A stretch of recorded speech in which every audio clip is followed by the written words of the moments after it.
이번에 제가 읽은 책은 그 위대한 작가는 어떻게 쓰는가입니다. 예, 윌리엄 케인이 쓴 글인데요. 원제는 픽션 라이팅 마스터 클래스이며 2009년 원작인데 2017년 번역 초판의 이 책은 제가 도서관에서 고른 이 책은 2025년 2월에 나온 2판입니다. 문체를 확립하고 적절한 어휘를 사용하며 글을 전개하고 소재를 선택하는 방법을 알려주는 수사학은 글 쓰는 이에게 반드시 필요한 교육이라고 합니다. 이 책은 수사학을 어떻게 모방할지에 대해서 21명의 위대한 작가를 선정해 그들은 글을 어떻게 썼는지 알려줍니다.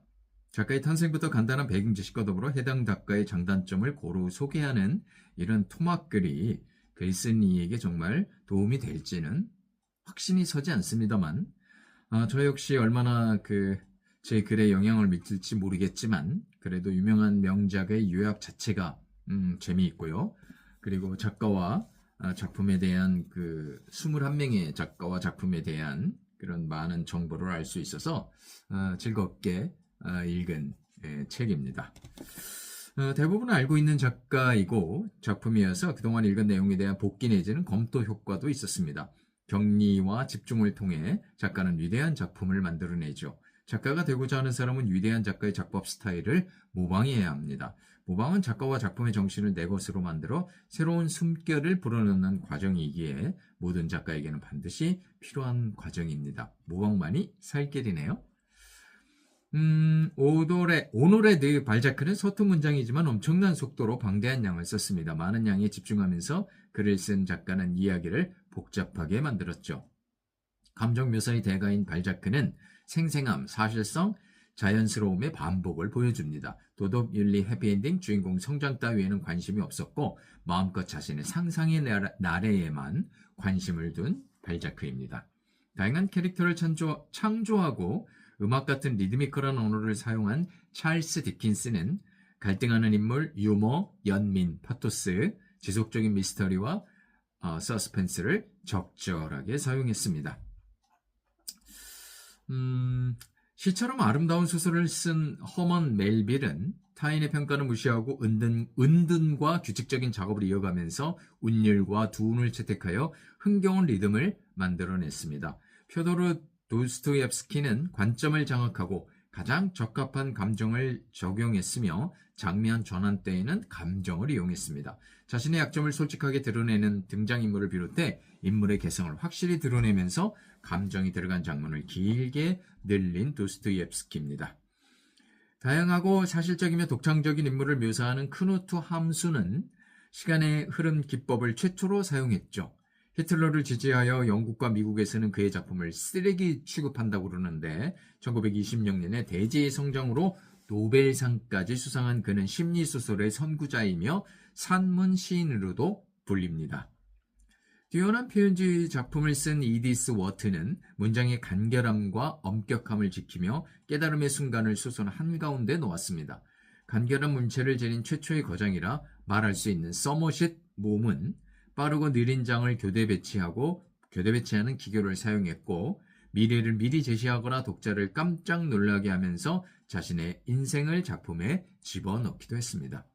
에드거 라이스 버러스는 스토리텔링의 장인으로 타잔을 만들어내는 등 SF 작가로 성공했죠. 도입부에서 전체 문장을 요약한 한 문장으로 나타낸 프란츠 카프카는 메마른 문장으로 이야기에 힘을 실었습니다. 낯선 악몽의 세계를 보여주면서 별난 문체의 유머 감각까지 집어넣은 그는 강력한 비유와 함축을 사용했고 신화적으로 각색된 현대의 풍경을 그렸습니다. D.H. 로렌스가 섬세한 감성의 세계와 분명한 상징을 보여주었다면 어렵고 복잡하기로 유명한 윌리엄 포크너는 시적 우아함을 선사했죠. 주변부에서 이야기를 시작한 그는 미스터리 기법을 사용하였고 결말에서 주제를 반복하고 환기했습니다. 미국 산문체에 가장 많은 영향을 끼친 어니스트 헤밍웨이, 표현의 정확성과 극적 효과 때문에 사용한 그의 짧은 문장은 너무나도 유명합니다. 종속절을 보기 힘든 문장에 형용사나 부사 대신 명사나 동사에 의존한 그의 필체는 쉽고 짧은 단어의 빠른 문장 속도를 나타냅니다. 스칼렛 오하라를 닮은 마거릿 미첼은 스칼렛의 내면 독백을 문학적 장치로 사용했죠. 독자를 의식한 소설은 독자를 매혹시켰고 설득력 있는 배경과 단어로 그림을 그리는 듯한 시각적 언어로 상상의 나래를 펼쳤습니다. 조지 오웰은 국가의 위험성을 고발하는데 그의 메시지나 경고를 받아들인다면 그의 소설은 더욱 의미 깊은 작품이 되죠. 구성에 덜 신경 쓰면서도 오히려 큰 효과를 보는 그는 주제와 의미를 매우 중요시하여 독자를 끌어당깁니다. 감각적 쾌락만을 삶의 목표로 삼는 인간 군상과 세상 모습을 그린 이언 플레밍은 12편의 본드 시리즈로 첩보원 열풍을 일으켰습니다. 그가 선보이는 사치와 향락 추구는 독자들에게 대리 만족을 선사합니다. 1인칭 목소리 사용에서는 최고를 보여주는 J.D. 셀린저는 줄거리보다 등장인물의 중요함을 더했죠. 최고의 환상적인 세계를 그려내는 작가인 레이 브래드버리는 시를 사랑한 것으로도 유명합니다. 초고를 쓸 때 보통 겹쳐 쓴 그는 매일 규칙적으로 글을 썼고 청소년을 평생 주제로 삼았습니다. 플래너리 오코너는 특유의 문체를 사용하여 기이한 등장인물들을 만들었고 극단적으로 줄거리를 비틀었죠. 과학소설과 주로 소설의 결합을 평생 목표로 삼았던 필립 K. 딕은 엄청난 속도의 촉으로 인해 40편의 장편소설과 200편의 단편소설을 썼습니다. 소설 기법을 이용한 논픽션 쓰는 방식인 뉴 저널리즘 장르를 창시한 톰 울프는 인물 취재에 공을 들이면서 캐릭터의 본질에 도달하도록 애를 썼습니다. 독자가 벌어질 어떤 사건을 기대하게끔 만드는 서스펜스를 중요한 기교로 사용한 스티븐 킹은 독자를 걱정하도록 만들어 고의적 지연과 함께 작품을 더욱 극적으로 만들어냅니다. 단서를 흘리고 반복적으로 언급하면서 공포가 최고도로 달한 이후에야 갈등은 해결됩니다. 자, 이렇게 간단하게나마 21명의 유명 작가의 그 탄생 배경과 작품 스타일을 검토하면서 소설의 본질을 한번 되새겨 보았습니다. 모방이라는 인간의 본능 또는 욕구를 글쓰기 영역에서도 유감없이 발휘해야만 글쓰기 능력은 잘할 수 있겠죠. 토막 지식이나 정보이지만 글을 쓸 때 조금이라도 도움이 되었으면 하는 바람을 이 책을 읽으면서 가져봅니다.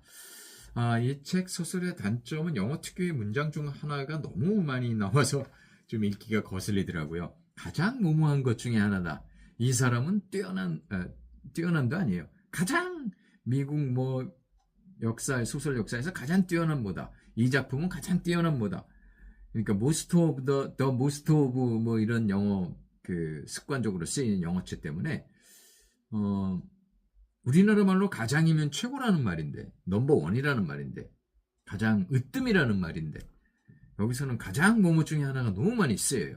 이것도 훌륭한데 가장 뭐뭐 중에 하나다. 가장 뛰어난 것 중에 하나다. 이건 참 번역자가 좀 신경을 좀 썼으면 좀 좋았을 뻔했습니다. 어쨌든